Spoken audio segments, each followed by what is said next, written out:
Olá, vamos dar continuidade à nossa disciplina, a esse curso sobre tratamento de esgoto, ou de uma forma mais ampla, tratamento de águas residuais.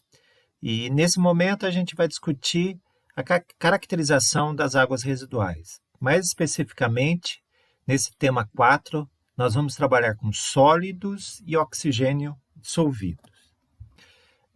Por que é importante fazermos essa caracterização das águas residuais? Quando eu falo águas residuais, de um modo geral, eu estou pensando em esgoto, esgoto doméstico, esgoto sanitário e também efluentes industriais, que a gente caracteriza de uma forma mais ampla como águas residuais.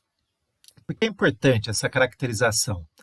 Porque a partir de uma caracterização adequada, eu consigo fazer bons projetos. Bons projetos vão acabar significando o quê? Que eu possa ter uma eficiência prevista, ou seja, sabendo exatamente que água residual está entrando, eu vou conseguir fazer um projeto que me permita ter uma dada eficiência e que essa eficiência ocorra não somente no projeto, mas também após sua construção. E também eu vou ter bons projetos com custos adequados, ou seja, sem ou superdimensionamento. Ou seja, vou construir uma estação de tratamento de águas residuais, uma estação de tratamento de esgoto, de acordo com aquilo que realmente é necessário.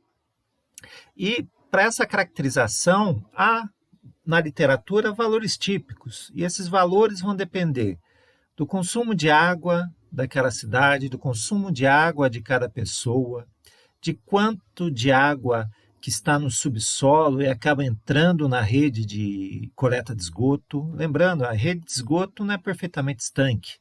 Uma parcela da água que está no subsolo acaba entrando. De quanto entra de água parasitária, que seria essa água parasitária, que acaba entrando pelos tampões dos postos de visitas, aqueles tampões de aço que estão na superfície das ruas. E também vai depender da presença ou não de despejos industriais. Em função disso, a gente tem que fazer uma caracterização. Mas o que é o esgoto? Aqui eu vou mostrar para você aquilo que nós vamos trabalhar com mais dedicação ao longo dessa disciplina. O esgoto. Conforme vocês podem ver, o esgoto não é aquilo que muita gente imagina, que é exclusivamente o que vem da descarga do vaso sanitário, ou seja, algo mais pastoso, mais próximo de algo sólido. Não, o esgoto é líquido, ele escoa pelas tubulações. E daqui a pouco a gente vai constatar que o esgoto é apenas 0,1% de material sólido. Ou seja, nós temos no esgoto 99,9% água. E mesmo tendo uma pequena parcela, apenas uma parte em 1000 de material sólidos, nós vamos constatar que é necessário tratar esse esgoto. Então, aqui nesse caso, é um esgoto coletado da rede coletora de uma cidade. Observem que é um esgoto recente, ou seja, foi coletado muito próximo do local em que ele foi formado. Em alguns casos, em muitos casos, aliás, há material mais particulado que acaba ficando flotado, mas nesse caso a gente pode observar esse material apenas aqui, que acabou sedimentando no fundo desse becker. Mas, basicamente, essa característica, essa cor, esse é o esgoto que, em grande medida, acaba chegando nas estações de tratamento de esgoto. Ou se não, esse aqui é um caso específico. Esse é o esgoto que chega a uma grande estação de tratamento de esgoto. Ou seja, seria todo aquele volume aquecido, mas multiplicado por uma grande quantidade. Ou seja, esse esgoto que vocês estão vendo é um volume correspondente a algumas milhares de pessoas. Então, é um esgoto que muitas vezes ficou preso ficou circulando na rede coletora por um longo tempo. Então, ele tem uma coloração um pouquinho diversa, um pouquinho mais escura, mas essa é a característica de um esgoto que chega a uma estação que precisa ser tratado. E é isso que nós vamos aprender ao longo dessa disciplina. Mas para tratá-lo, para fazer um projeto, para construir uma estação, é preciso saber quais são as características desse esgoto. E nessa disciplina, a gente vai trabalhar com apenas alguma dessas características. Nós não vamos discutir todas, porque não há necessidade. Porém, para um projeto, a gente precisa avançar um pouquinho mais. Se eu quiser fazer reuso das águas, dessa água do efluente tratado, a gente precisa avançar um pouquinho mais. Mas aqui estão algumas das características que precisam ser avaliadas e nós vamos trabalhar com algumas delas. A primeira delas é sólidos, ou, como é mais conhecida, a série de sólidos. O que são os sólidos? Que são os sólidos que estão presentes no esgoto? Por definição, é todo contaminante da água. Ou seja, a água que chega à nossa residência, nós adicionamos uma série de compostos, restos de alimento, no vaso sanitário, shampoo, enfim. Tudo isso tem partículas sólidas, vai constituir essa parcela dos sólidos presentes no esgoto. E, excetuando os gases dissolvidos, todo o restante a gente pode denominar de sólidos, que estão presentes no esgoto. Aproximadamente, ele corresponde a 0,1%. Aquilo que eu comentei, 99,9% é a água. Ou seja, nós temos apenas uma parte em 1000 correspondente a material sólido. É muito pouca coisa. Mas, mesmo sendo tão pouco, há necessidade de tratamento de esgotos. Caso nós não façamos, vai ocorrer o que vocês têm visto, quem viaja para a capital paulista, ou talvez para as principais cidades do nosso país, a gente vai ver os corpos hídricos totalmente degradados, em função dessa pequena parcela de material sólido que a gente adiciona ao esgoto. E a gente pode dividir esse material sólidos em material volátil e material fixo, mas isso a gente vai discutir daqui a pouquinho. Como que eu posso classificar os sólidos? Por isso que é chamado de série de sólidos. A gente pode ter uma classificação a partir das características químicas, e aí a gente pode dividir de forma genérica em sólidos orgânicos e sólidos inorgânicos. O teste é bastante simples de ser feito e eu vou mostrar daqui a pouco. A gente pode também fazer uma caracterização quanto às propriedades físicas, por exemplo, quanto ao tamanho. E aí a gente pode fazer uma diferenciação em sólido de suspensão, sólido coloidal, sólido dissolvido. Isso a gente vai discutir um pouquinho mais à frente. Ou senão a gente pode classificar os sólidos quanto à decantabilidade, ou seja, uma parcela de sólidos que vá até o fundo de um becker, ou de um cone, enfim, ou de um frasco, a gente pode classificá-los também. E isso é feito dentro do tratamento de esgoto, dentro do tratamento de águas residuárias, no cone IMOF, que a gente vai discutir daqui a pouco. Mas vamos começar pela característica química. Como isso é feito? O teste, vocês vão ver, é extremamente simples. Eu pego, basicamente, 200 ml de esgoto, coloco numa cápsula, levo a uma estufa a 100 graus Celsius e deixo, talvez, aí, aproximadamente de um dia para o outro. O que vai acontecer? Por volta aí de 100, 105 graus Celsius, a água vai acabar sendo evaporada, vai ser perdida para a atmosfera, ou a atmosfera da estufa, do equipamento que eu estou usando para fazer esse teste. Saindo essa água, o que fica retido na cápsula é somente o material sólido.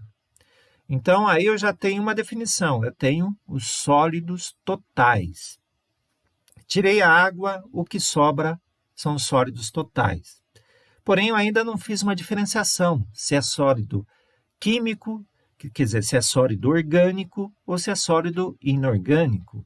Se é uma matéria orgânica ou se é uma matéria inorgânica, como, por exemplo, areia, sais. Como eu posso fazer essa diferenciação? Basta eu levar numa mufla. A mufla tem a capacidade de chegar a temperaturas superiores a 500 graus. No nosso caso, a gente vai trabalhar com 550 graus Celsius. Em 550 graus Celsius, a matéria orgânica é oxidada. É tal como eu queimar uma lenha numa fogueira. Eu estou queimando aquilo e está sobrando cinza. O que a gente vai fazer é a mesma coisa. Mas só que é uma matéria orgânica que eu estou colocando nessa fogueira são sólidos que estão presentes no esgoto. O que vai ser queimado é a matéria orgânica presente dentro desses sólidos que estão no esgoto. Então, o que vai acontecer a 550 graus Celsius? A parte volátil, a parte que é oxidada, que vira CO2 e água, que é queimada, vamos dizer assim, ela é volatilizada. E nós vamos denominar isso de sólidos voláteis totais.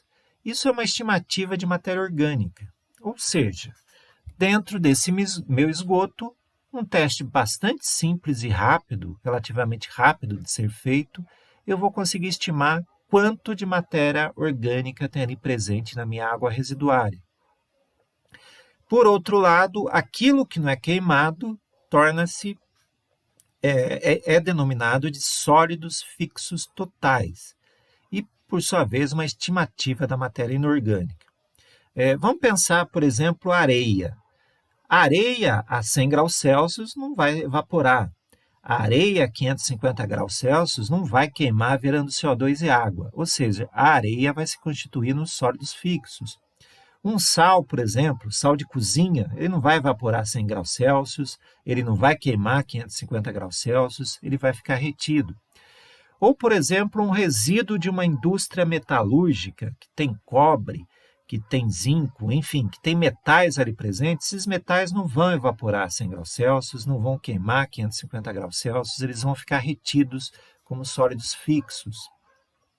Por sua vez, um efluente industrial de uma indústria alimentícia, que tem muita matéria orgânica, essa matéria orgânica ela vai ficar retida, ela não vai evaporar a 100 graus Celsius, mas ela vai queimar a 550 graus Celsius. Ou seja, eu consigo avaliar uma característica importante dessa minha água residual. Se ela tem mais característica volátil ou se ela tem mais característica fixa, ficar retida. Ou seja, isso pode indicar possíveis formas de tratamento dessa água residual. Ou seja, se ela tem uma parcela importante de matéria orgânica, eu posso tratá-la de forma biológica. Ou seja, ao invés de queimar para que essa matéria orgânica seja destruída, eu posso usar micro-organismos que vão se alimentar dessa matéria orgânica. Por sua vez, se eu tenho um efluente, uma água residual, que é 99% composta de sólidos fixos, por exemplo, metais, nenhum micro-organismo vai degradar isso, digerir para transformar em CO2 e água. Ou seja, é um indicativo que possivelmente uma forma de tratamento dessa água residual, que contém uma grande parcela de sólidos fixos, vai acabar tendo que ser indicado um tratamento físico-químico. Mas isso a gente vai discutir ao longo da disciplina. Então, importante, um teste extremamente simples de fazer que nos dá um norte quanto ao tratamento. Como ele é feito? Aqui vocês têm uma cápsula de porcelana. Por que cápsula de porcelana? Ela tem que suportar altíssimas temperaturas, 550 graus Celsius. Dentro dessa cápsula de porcelana, nós colocamos o esgoto, aquele mesmo esgoto que eu havia mostrado. Então, eu quero saber qual que é a parcela de sólidos dentro desse esgoto. Então, eu vou colocar cerca de 200 ml desse esgoto nessa cápsula. Fazendo isso, eu vou para a etapa seguinte. Qual seria a etapa seguinte? Colocar aquela cápsula dentro dessa estufa. Essa estufa, ela consegue controlar a temperatura em torno aí de 100, 105 graus Celsius, que é exigido para fazer esse teste. E, após algumas horas, ou como é normalmente feito, de um dia para o outro, eu faço no final da tarde, vou terminar a análise no começo da manhã, a gente observa isso. Ou seja, durante a noite houve evaporação da água e sobrou essa superfície escura, essa superfície preta e acinzentada. Esses são os nossos sólidos. Então, recordando, se lembrem como era a quantidade de esgoto que eu coloquei aqui, 200 ml. Restou após a saída de toda a água, praticamente esse pó. Por que um pó? É 1/1000 do que está presente no volume de esgoto. É muito pouca coisa. Mas esse pó é responsável pela degradação dos nossos rios nas grandes cidades do Brasil e de boa parte do mundo. E é por isso que nós temos que degradar, que nós temos que remover esse material. Agora eu quero saber quanto desse pó é matéria inorgânica e quanto desse pó é matéria orgânica. Então eu vou para uma etapa seguinte. O que eu tenho que fazer? Se a 100 graus Celsius eu só tenho condições de evaporar água, agora eu quero levar para uma etapa que tenha condições de queimar tudo que é matéria orgânica que está presente aí nesse pó. Então a gente vai para a etapa seguinte. A etapa seguinte é feita nessa mufla. A mufla, conforme vocês podem ver aqui nessa parte interna, ela chega a 550 graus Celsius, ou a muito mais que isso. Como vocês podem observar, ela está em brasa. Eu vou pegar aquela cápsula, colocá-la aí dentro e deixo por volta aí de 1 a 2 horas retida dentro desse forno, a 550 graus Celsius. Tudo que é matéria orgânica acaba sendo queimada. E resta isso. Para o esgoto doméstico, mais ou menos metade do material foi perdido. Se tornou CO2 e água e foi para a atmosfera. O restante ficou retido. Esse material que ficou aqui retido, nós denominamos de sólidos fixos totais. O que foi perdido é chamado de sólidos voláteis totais. Então, um teste extremamente simples que nos dá muita informação. Aqui são alguns dados obtidos da literatura que nos dão um norte. Qual que é a característica do esgoto doméstico? Qual que é a característica do esgoto que uma cidade típica gera, que escoa pelas tubulações? Então, os sólidos totais, nós temos aí mais ou menos 1000 miligramas por litro, ou uma única grama por litro, aproximadamente. Não existe um esgoto com uma característica única em Campinas, em Piracicaba, em São Paulo, em Belo Horizonte ou em qualquer outra capital do mundo. O esgoto não é igual em nenhum outro local. E mesmo numa mesma cidade, ele varia ao longo do dia, ele varia ao longo das horas e vai mudar suas características. Mas, aproximadamente, em média, a gente vai ter esse valor, 0,1% de sólidos.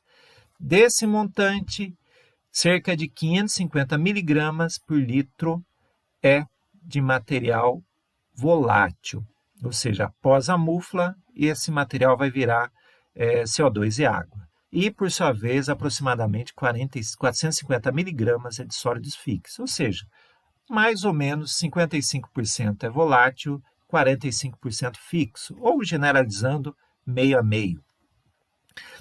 Então, sólidos voláteis, nós temos tudo que é matéria orgânica. Então, imagine tudo que você agrega, tudo que nós agregamos dentro de casa. Quando nós lavamos os restos de alimentos que estão nos pratos, nas vasilhas, na pia da cozinha, isso cai na rede de esgoto. Quando nós tomamos banho, imagina o shampoo, sabão, sabonete, tudo isso vai para a rede de esgoto, ou o que nós fazemos no vaso sanitário. Então, uma parte importante disso são sólidos voláteis. Porém, tem a outra parcela, os sólidos fixos.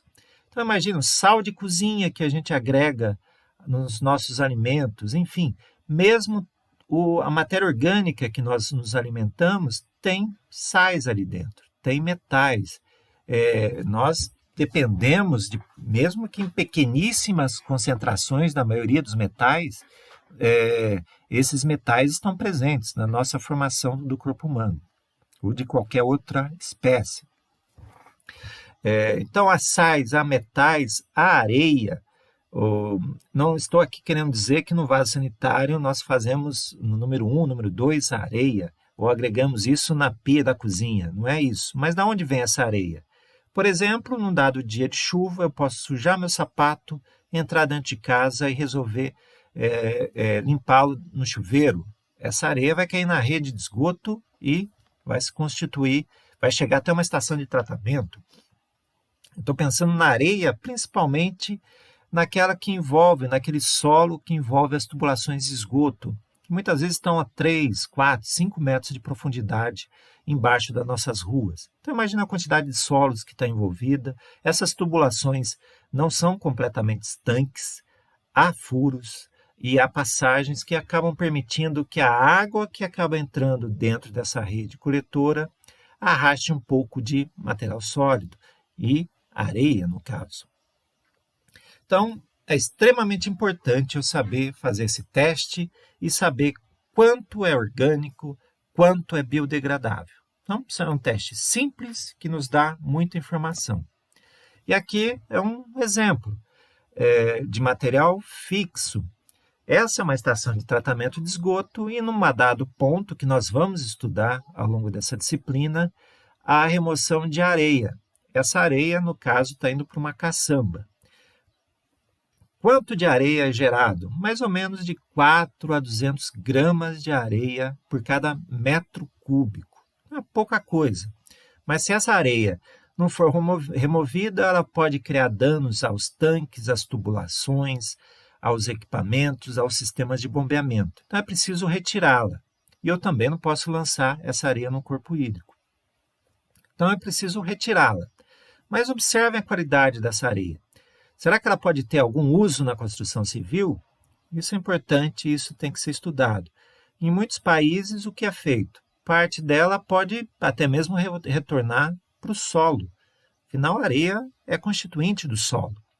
Mas sempre atendendo a padrões de qualidade, padrões sanitários. Eu não posso utilizar uma areia que, por exemplo, tenha ao meio dela aí uma quantidade grande de ovos de homintos, ovos de parasitas, ovos de solitária. Senão eu vou criar um ciclo e retorna todos esses patógenos, esses parasitas para o ser humano. Então eu tenho que garantir que essa areia esteja segura. Do mesmo modo, como eu disse num dos primeiros vídeos, quando a gente pensa em água de reuso, eu tenho que garantir segurança dessa água. Tem que ter uma qualidade segura. E essa areia, o que ela é? Sólidos fixos, sólidos voláteis. Lembrando, se eu colocar mesmo a 550 graus Celsius, eu não vou queimar. Essa areia não vai virar CO2 e água. Do mesmo modo, sal de cozinha. Mas o sal de cozinha sairia aqui nessa etapa do tratamento? Eu conseguiria tirar um pó branco nessa etapa? Não, porque o sal de cozinha é extremamente solúvel na água. Então, se é extremamente solúvel na água, é difícil de removido e não será numa etapa tal como essa. Um outro tipo de avaliação quanto aos sólidos refere-se à sedimentabilidade. Isso é feito num cone IMOF, que vocês estão vendo aqui à direita. Esse cone ele tem a capacidade de reter, eu posso colocar aqui até 1 litro do meu efluente, 1 litro de esgoto doméstico, 1 litro de uma água residual de uma empresa. E como eu faço esse teste? É extremamente simples também. Eu coloco 1 litro até essa marcação, deixo isso aqui parado por 1 hora e depois eu vou avaliar aqui embaixo quanto foi depositado de material. Qual é a característica?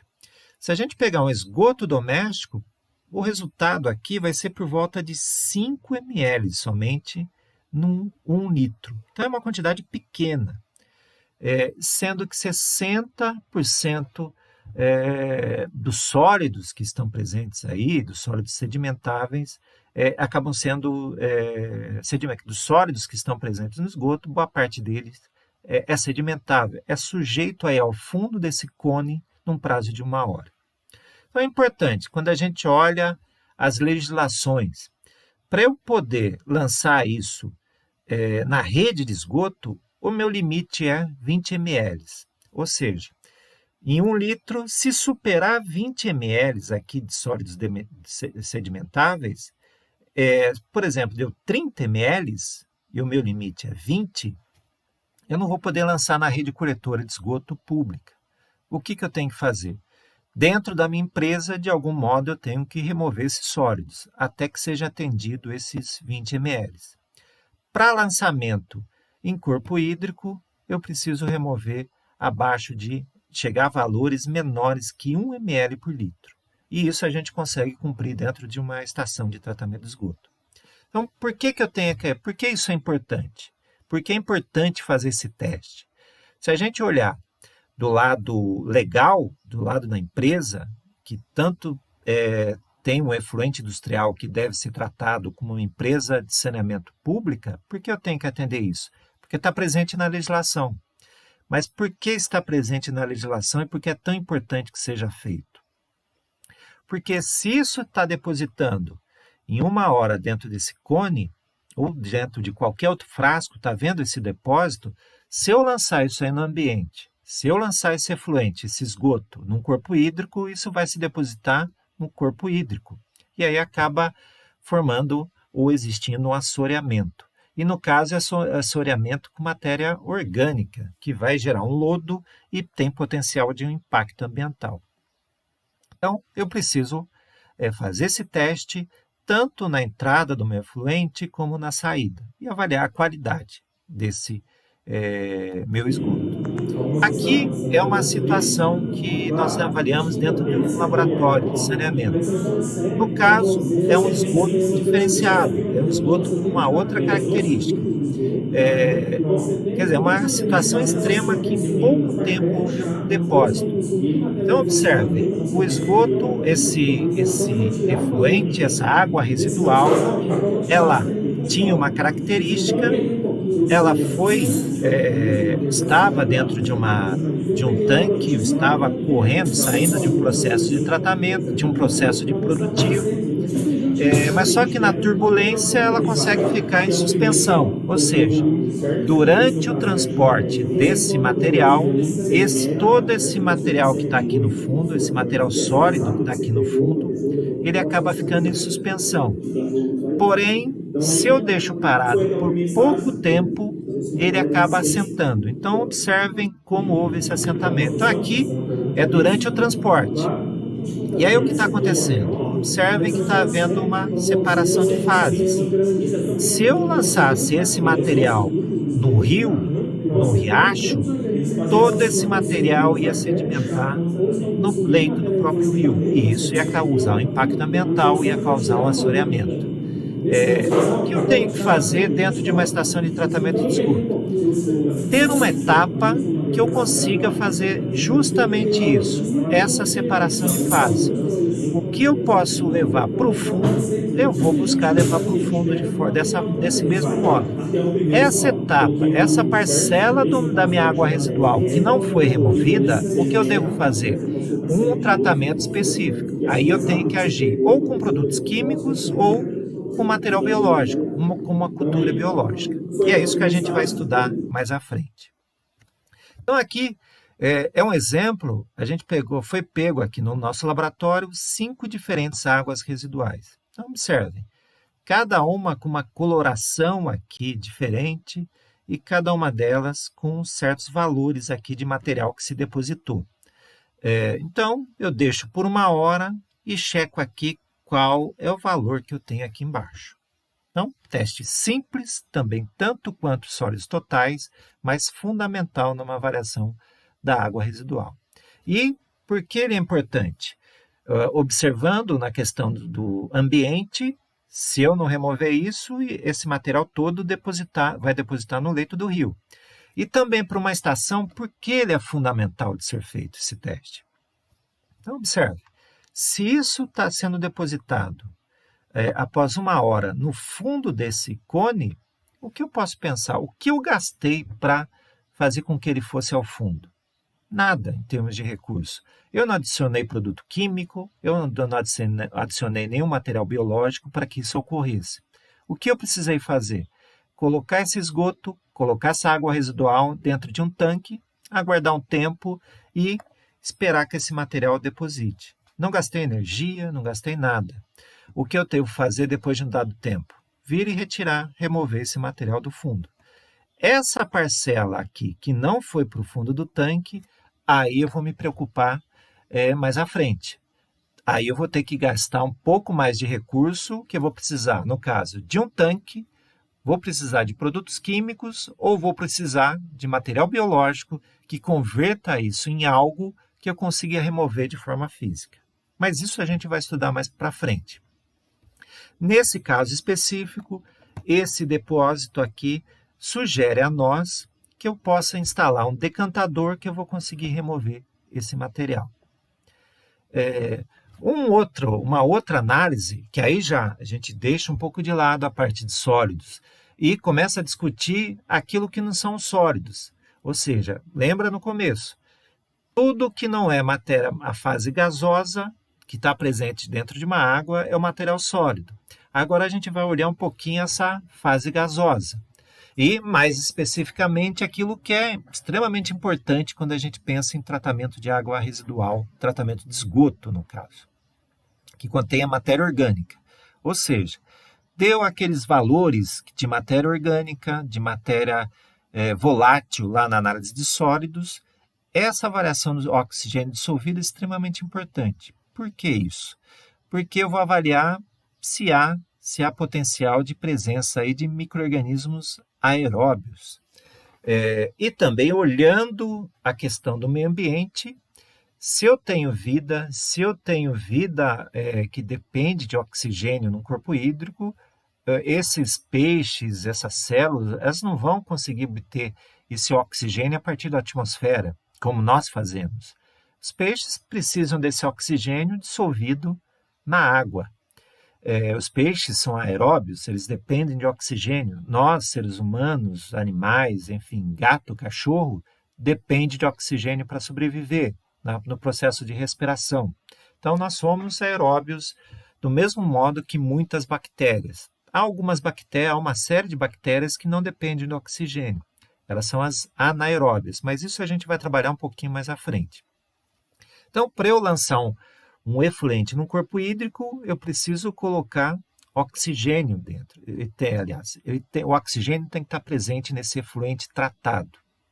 E dependendo do tipo de tratamento de esgoto que eu adote, se for um tratamento aeróbio, eu vou ter que ter presente oxigênio também nessa massa líquida, nesse esgoto que eu quero tratar. E, reforçando, se eu vou lançar o meu efluente tratado no corpo hídrico, eu tenho que respeitar a legislação e essa legislação exige uma dada concentração de oxigênio.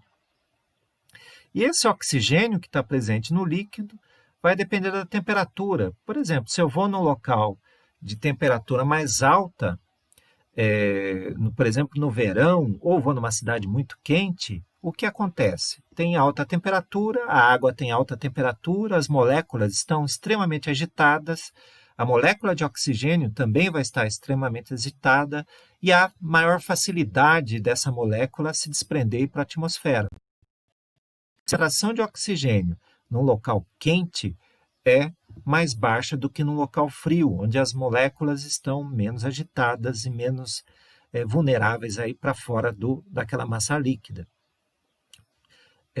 Então, por isso, há muitos peixes que só são cultivados, só existem em locais de montanhas. Por exemplo, em Minas Gerais, nós temos a truta. Truta depende de alta concentração de oxigênio. Onde nós vamos encontrar isso? Em Minas Gerais, naqueles locais mais frios. Também impurezas interferem na presença de oxigênio, mas isso a gente vai discutir um pouquinho mais à frente. Quais são os valores típicos? Em rios que não estão impactados, varia aí por volta de 8 miligramas. Em locais mais frios, esses valores são um pouquinho maiores. No esgoto que chega a uma estação, é esperado que seja perto de 0 miligramas por litro. Na água que chega às nossas casas, ela tem uma alta concentração de oxigênio. No ar, chega-se a 270 miligramas de oxigênio. Ou seja, o ser humano faz uso dessa concentração que está presente na atmosfera. O peixe faz uso desses 8 miligramas que estão presentes na atmosfera. Então, aí vem uma questão. 8 miligramas por litro. Ou seja, eu tenho 8 miligramas de oxigênio presentes em 1 litro de água. Isso é muito ou é pouco? Perguntando de outro modo, o oxigênio é muito solúvel na água? Essa é uma questão fundamental, que nós vamos trabalhar com ela um pouquinho mais à frente, quando formos discutir a questão do impacto ambiental que o lançamento de esgoto de água residual causa num corpo hídrico. 8 miligramas por litro é muito pouco. Pensem no sal de cozinha. Acho que toda criança já fez, ou pensou a menos em fazer, um ensaio extremamente fácil dentro de casa.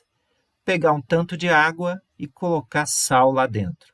Tentando avaliar quanto eu consigo colocar de sal dentro de um dado volume de água. Ou pensando de um modo diferente. Será que eu consigo colocar no volume de 1 litro de água um saquinho inteiro de sal de cozinha, de 500 gramas?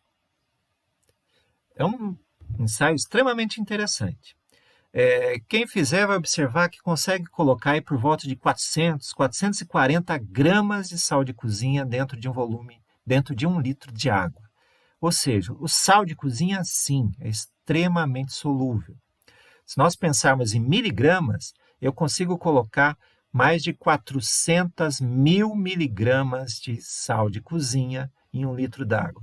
Porém, de oxigênio, só 8 miligramas por litro. Ou seja, o oxigênio é pouco solúvel e frágil. Se de algum modo eu abaixar essa concentração na massa de água, eu começo a impactar esse rio.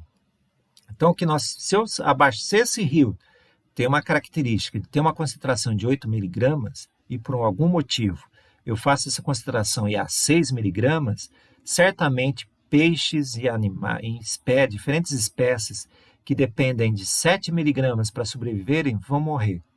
E aí a gente começa a ter uma seleção. Até que pode ser num dado corpo hídrico, como por exemplo o extremo, o rio Tietê, onde lá tem 0 miligramas de oxigênio. Ou seja, não é possível ter vida aeróbia lá. Então, esse é uma variação extremamente importante também. E, do mesmo modo, se eu quiser ter um tratamento de esgoto por processo aeróbio, ou seja, um tratamento de esgoto que dependa de bactérias, de micro-organismos aeróbios, eu vou ter que fornecer oxigênio para esse meio. Então, é importante também essa variação para os dois aspectos, para o ambiental, quando eu lanço esse efluente no corpo hídrico, como também para o processo de tratamento. E alguns cuidados quando a gente faz essa avaliação do oxigênio dissolvido, por exemplo, eu posso coletar um esgoto com 0%, 0 miligramas de oxigênio. Porém, ao chegar no laboratório, dá um valor de 3, 4 miligramas. Como isso pode ter ocorrido? Pode ter ocorrido porque, imagine, eu fiz a coleta, dentro dessa coleta o esgoto caiu no frasco, houve uma turbulência, houve a entrada de oxigênio que estava na atmosfera para dentro desse esgoto e eu fui e avaliei. Então, a gente tem que tomar cuidado nesse processo. Do mesmo modo, se eu ficar fazer uma variação, coletar um esgoto ou uma água residual de uma indústria alimentícia que tenha 4 miligramas de oxigênio, mas se tiver micro-organismo ali, ele vai respirar. Talvez se eu fizesse teste de oxigênio dissolvido no dia seguinte, vai ter 0, ou seja, não é representativo daquilo que eu realmente tinha no momento da minha coleta. Quando a gente for fazer esses testes, temos que ter bastante cuidados, mas isso a gente vai ver um pouquinho mais à frente. Bom, aqui está a bibliografia básica dessa aula de hoje, desse vídeo de hoje. Um livro fundamental é esse Introdução à Qualidade das Águas e ao Tratamento de Esgoto, do professor Marcos von Sperling, lá de Minas Gerais. É uma literatura brasileira, que é reconhecida internacionalmente, que já foi traduzida para o inglês e é usada em outros países do mundo. O professor é da Federal de Minas Gerais e, além desse livro, tem outros 4 ou 5 livros de excelente qualidade que eu recomendo para quem tem interesse em estudar esse tema. Aí as normas brasileiras que discutem o lançamento e mais à frente a gente vai discutir isso, mas a legislação brasileira que dita essa questão. Qual que é a característica do efluente que eu posso lançar num corpo hídrico? Mas isso a gente vai trabalhar um pouquinho mais à frente. Até!